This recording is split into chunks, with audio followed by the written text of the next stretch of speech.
Assalamualaikum warahmatullahi wabarakatuh. Waalaikumsalam warahmatullahi wabarakatuh. Halo semuanya, kembali lagi bersama kami di channel Si Abah. Kali ini kita akan membahas topik yaitu mengenai seruan jihad. Bersama kami Bapak Abdillah Sani atau yang biasa dipanggil dengan Abah, yaitu dosen mata kuliah aspek hukum dalam ekonomi Islam. Nah, sebelum kita masuk diskusinya, saya akan memperkenalkan diri terlebih dahulu. Perkenalkan, nama saya Septiani Amanda Putri Wulandari, mahasiswi Prodi Manajemen Fakultas Ekonomi dan Bisnis Universitas Islam Syekh Yusuf Tangerang. Dengan saya Sabrina Nurul Aisyah. Dengan saya Rizka Dinda Amanda. Nah, tanpa berlama-lama lagi, mari kita langsung mulai saja diskusi kali ini. Bagaimana masyarakat saat ini memahami konsep jihad dalam konsep modern? Nah, Abah untuk pertanyaan pertamanya yaitu bagaimana masyarakat saat ini memahami konsep jihad dalam konsep modern? Oke, baik. Terima kasih pertanyaannya, Septi Amanda. Kalau kita lihat definisi jihad, artinya bersungguh-sungguh di dalam melaksanakan suatu hal, ya, terutama kaitannya dengan mencari ridha Allah, ya. Apakah itu di dalam hal jihad melawan nafsu sendiri, atau jihad di dalam kita mempelajari ilmu, mengejar ilmu, atau kita jihad di dalam mengelola harta, dan juga tentunya jihad di dalam memerangi kezaliman. Merata pendapat dalam masyarakat seringkali digambarkan bahwa jihad itu senantiasa berkonotasi perang, ya, perang katakanlah seperti waktu bangsa Indonesia melawan penjajah Belanda maupun penjajah Jepang. Ya, kita akan berjuang, ya, mempertaruhkan nyawa dengan berteriak Allahu Akbar, yaitu berarti kita memang memperjuangkan melawan penjajahan dalam rangka jihad fi sabilillah. Jihad fi sabilillah artinya bersungguh-sungguh di jalan Allah, ya. Sedangkan bentuk peperangan itu sendiri merupakan hanya salah satu dari sekian banyak metode, sekian banyak jalan yang bisa disebut jihad. Ya, seorang ibu yang bersungguh-sungguh memelihara anaknya dengan penuh kesabaran, dengan ketelatenan, itu juga jihad. Seorang bapak yang benar-benar bersungguh-sungguh mencari nafkah untuk menghidupi keluarganya, jihad. Termasuk Anda mahasiswa yang juga sungguh-sungguh menjalankan amanat dari orang tua untuk belajar. Anda menjalankannya dengan sungguh-sungguh, dengan ikhlas, itu juga jihad. Karena apa? Karena Anda berniat untuk membahagiakan orang tua, itu juga jihad, ya kan? Karena untuk mencapai gelar kesarjanaan selama sekian tahun pasti akan banyak aral rintangan, terutama yang datang dari diri sendiri, yaitu malas. Seringkali kita tuh dalam belajar itu malas, seringkali kita tuh disuruh mengerjakan tugas itu malas dan sebagainya. Nah, malas-malasnya itulah yang merupakan tantangan yang datang dari diri kita sendiri, sehingga kalau kita sungguh-sungguh mengalahkan rasa malas itu dan bekerja sungguh-sungguh untuk menuntut ilmu, itu jihad. Artinya, mohon maaf, nauzubillah min dzalik, ketika misalnya dalam perjalanan dari rumah menuju kampus terus terjadi sesuatu, ya itu juga hitungan jihad, itu jihad fisabilillah. Jadi bukan berarti jihad itu selalu mengangkat pedang atau pistol, mengangkat parang, bukan itu. Ya, banyak sekali konsep jihad. Dan masyarakat sekarang ini seringkali juga salah di dalam memanfaatkan menafsirkan jihad. Kita demo, ya, terus kemudian takbir Allahu Akbar, terus tembak sama polisi, jihad. Enggak, itu salah justru. Kenapa? Tergantung dulu niatnya mau ngapain. Kalau di sana itu kita demo terus kemudian kita tanpa ngerti masalah, kemudian kita melakukan demo anarki, kemudian kita bentrok dengan pihak keamanan, terus kemudian kita ternyata jadi korban, itu bukan jihad, jangan salah. Ya, jadi kita harus hati-hati ketika kita mau melakukan katakan aksi demo menentang suatu permasalahan. Yang pertama tentu kita harus tahu dulu permasalahannya apa, ya kan? Di mana letak salahnya, oke? Lalu kemudian apa yang ingin kita perjuangkan? Lalu kemudian siapa yang menjadi pimpinan kita pada saat itu? Terus kemudian niat kita sendiri apa? Apakah kita datang ke sana hanya untuk rame-rame dalam rangka supaya kelihatan gagah demo, atau benar-benar kita tahu masalah dan kita memperjuangkan apa yang kita anggap benar itu? Ya katakanlah misalnya kita menganggap bahwa pemerintah sudah melakukan suatu hal yang di luar kewenangannya, pemerintah katakanlah tanda kutip zolim. Zolimnya di mana dulu? Kita mengerti dulu, ya kan? Kalau kita ngerti juga yang ingin kita lakukan itu supaya jadi apa? Yang kita maksud tidak zolim kayak apa? Yang zolim kayak apa gitu kan? Jadi jangan kita nggak ngerti apa-apa, terus kemudian kita niatnya untuk ikut rame-rame, gagah-gagahan, selfie-selfian di depan DPR, MPR sambil teriak-teriak, terus kemudian ternyata ada kericuhan, kita juga kemudian terlibat dalam kericuhan sehingga kita kemudian tanpa sengaja ketembak misalnya, ya kan? Kemudian kita gugur, itu bukan jihad. Jihad itu memahami benar-benar apa yang jadi maksudnya. Anda kan memahami benar-benar bahwa kalau Anda menuntut ilmu sekian tahun dengan sungguh-sungguh akan ada perbaikan nasib untuk keluarga, untuk orang tua, untuk kita sendiri. Itu jelas tujuannya apa, maksudnya apa, jalannya apa, yang kita tuju apa, jelas. Loh, kalau cuma demo tanpa tujuan, apa tujuannya? Nggak ngapa-ngapain. Kok misalnya juga cuma hura-hura. Terus kalau ditanya, dia mau ngapain sih? Nggak tahu. Kan lucu. Kan banyak tuh kalau kita lihat di YouTube itu. Ditanya, ibu-ibu, Bu, ini yang di demo apa sih, Bu? Nggak tahu. Loh, apakah seperti jadi jihad? Ya tentu enggak dong. Ya kan? Anak muda, kamu memperjuangkan katanya supaya ada perubahan undang-undang cipta karya. Apanya sih yang mau dirubah? Emang kenapa undang-undang cipta karya? Nggak tahu. Terus Anda mau mengubah apanya? Nggak tahu. Loh, sebab nggak tahu kok berani berjuang apa dalam arti kemudian mempertaruhkan nyawa. Kita ini jadi aneh kan ya. Bagaimana kita bisa disebut pahlawan kalau kita sendiri nggak ngerti naon, ya nggak ngerti masalahnya. Terus kemudian kita jadi korban. Apalagi kemudian ternyata kita itu hanya kena hasutan. Politik kan seringkali memanfaatkan anak muda, iya kan? Demi kepentingan politik golongan tertentu, Anda dihasut untuk melakukan demo dengan nama atas nama rakyat. Padahal kita nggak ngerti masalah apa-apa. Ya begitu ditanya nggak tahu. Ya di mana jihadnya? Ya kan? Kita akan menjadi jihad kalau benar-benar lawannya jelas. Bangsa Indonesia terjajah melawan bangsa Belanda yang menjajah. Bangsa Indonesia tersiksa, tertindas melawan bangsa Jepang yang menindas. Itu jelas tujuannya adalah supaya kita jadi bangsa merdeka, supaya kita bisa membuat kehidupan yang lebih layak, tidak tertindas. Itu jelas tujuannya, dan kita meniatkan itu adalah benar-benar mencari keridhaan Allah. Kita gugur jihad fisabilillah di jalan Allah, tapi kalau cuma demo. Ini yang Anda jadi tanyakan tadi, apakah dalam konsep sekarang ini jihad benar-benar sudah sesuai dengan maknanya? Saya kira enggak.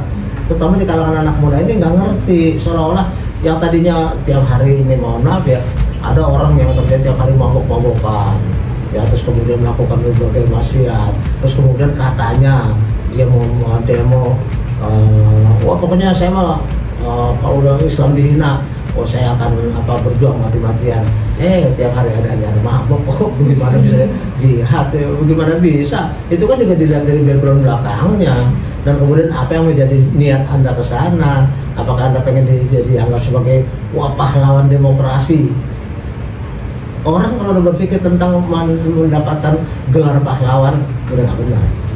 Mohon maaf, ada teman kita tuh dari kalangan pengajar ikut demo di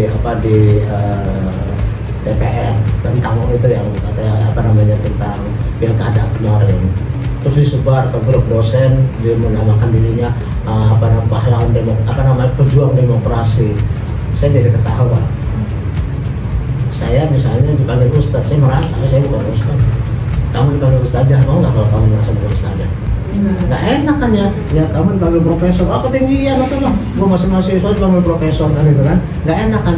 Berarti gelar itu seharusnya dari orang, bukan dari kita. Masa kita yang menamakan, melabeli diri kita dengan nama pejuang demokrasi cuma karena demo, gampang amat disebut pejuang cuma karena demo. Begitu ditanya, emang ngapain di sana? Nggak tahu. Nggak tahu, tapi aku mengaku pejuang, kan lucu. Jadi makna seperti yang Anda tanyakan dari fisabilillah, jihad fisabilillah itu harus kita pahami dulu.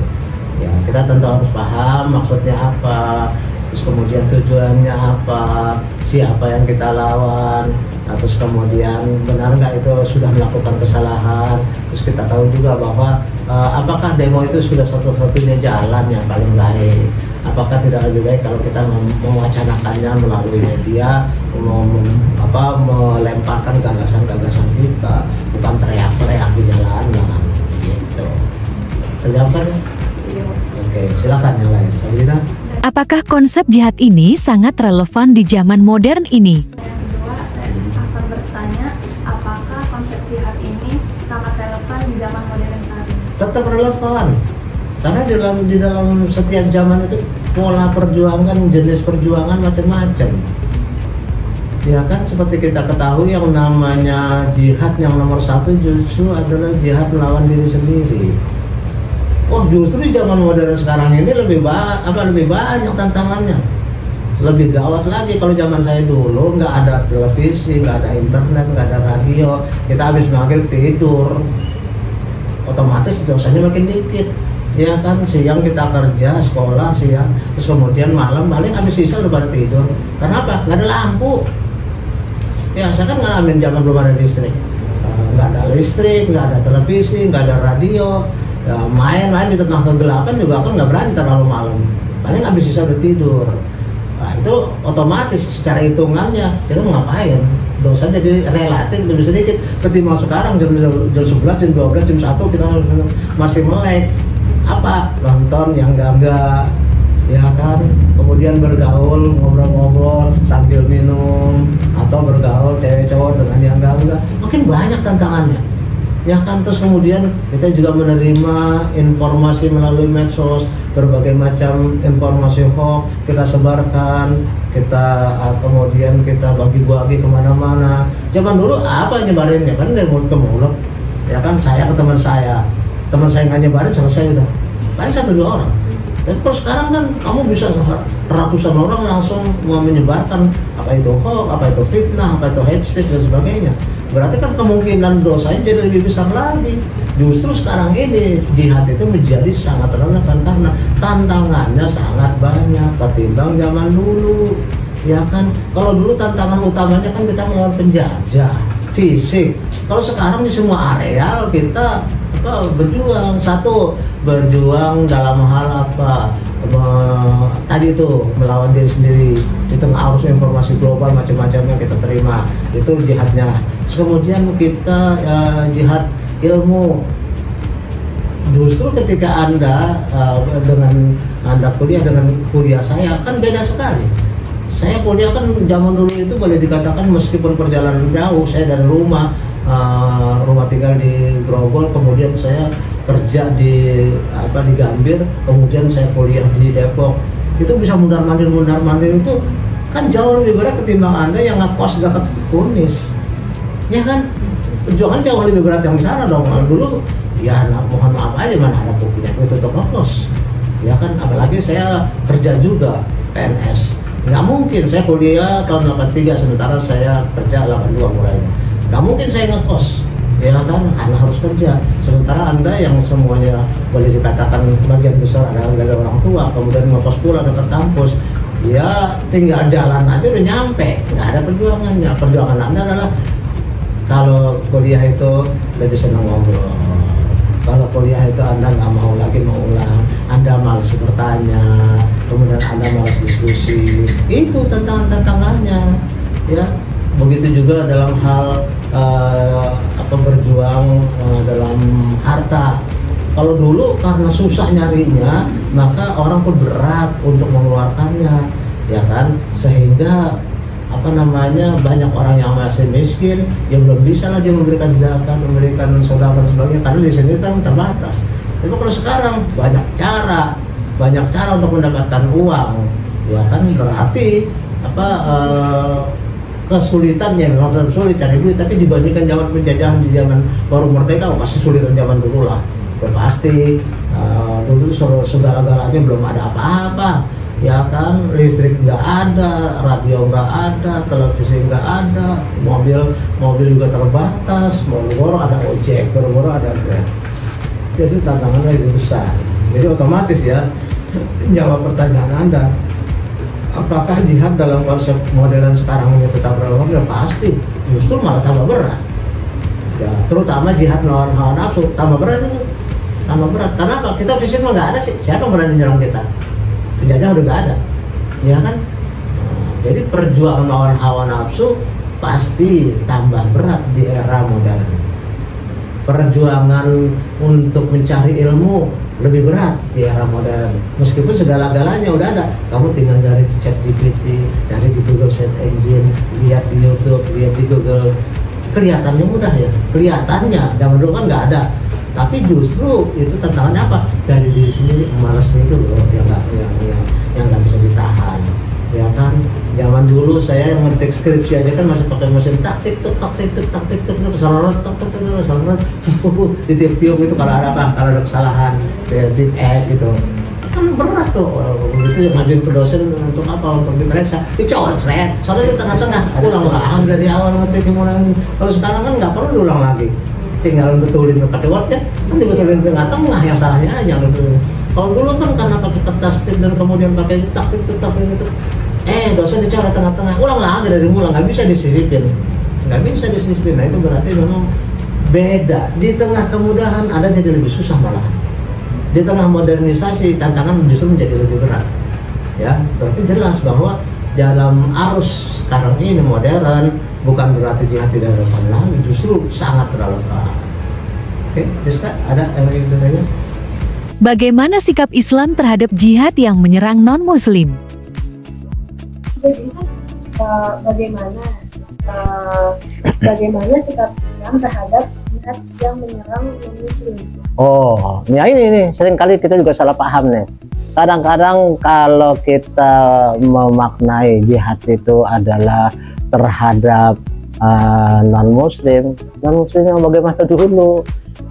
Karena di zaman Nabi ketika beliau datang hijrah dari Mekah ke Madinah, itu kan di Madinah yang tadinya mulanya namanya Yastrib, itu terdiri dari berbagai macam golongan. Ada orang-orang Yahudi, ada orang-orang Kristiani, ada orang-orang yang penyembah berhala, baru kemudian ada Muslim, ya kan?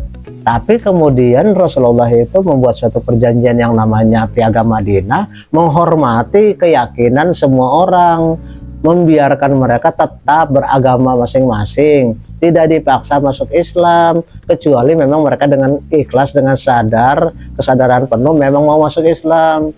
Tapi tidak ada paksaan. Kenapa? Dalam Islam sendiri, dalam Al-Quran dikatakan la ikraha fiddin, tidak ada paksaan dalam agama.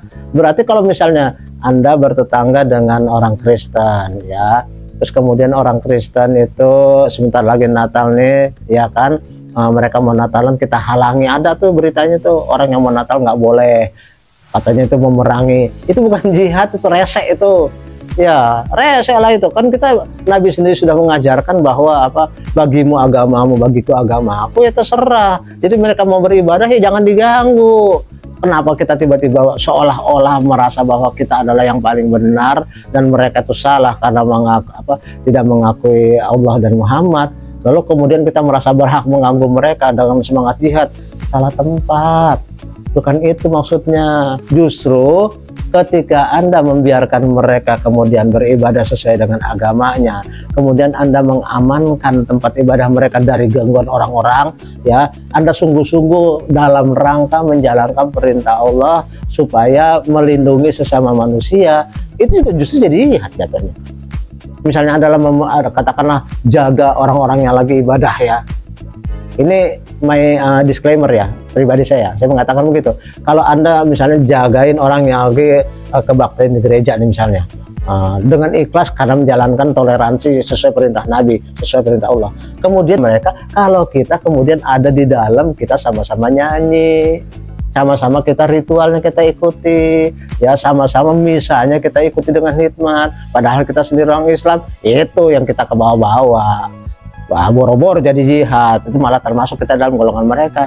Tapi kalau kita niatkan dari awal hanya mengamankan situasi, karena situasi tempat itu mungkin kurang kondusif keamanannya, lalu kita coba mengamankan, tiba-tiba ada gerombolan orang liar yang ingin menghancurkan tempat itu tanpa sebab, cuma gara-gara ini lagi ibadah. Anda berusaha karena Allah, karena menjaga keamanan, karena menjaga sesama manusia. Persoalannya bukan karena kita percaya sama akidah dia, tapi justru kita menjalankan ibadah kita, bahwa kita harus melindungi sesama tetangga. Jihad atau gitu ya. Jadi konsepnya itu bukan berarti orang yang kemudian beda keyakinan kita perangi lalu kita kemudian menganggap diri kita jihad. Salah tempat. Dan ini banyak nih.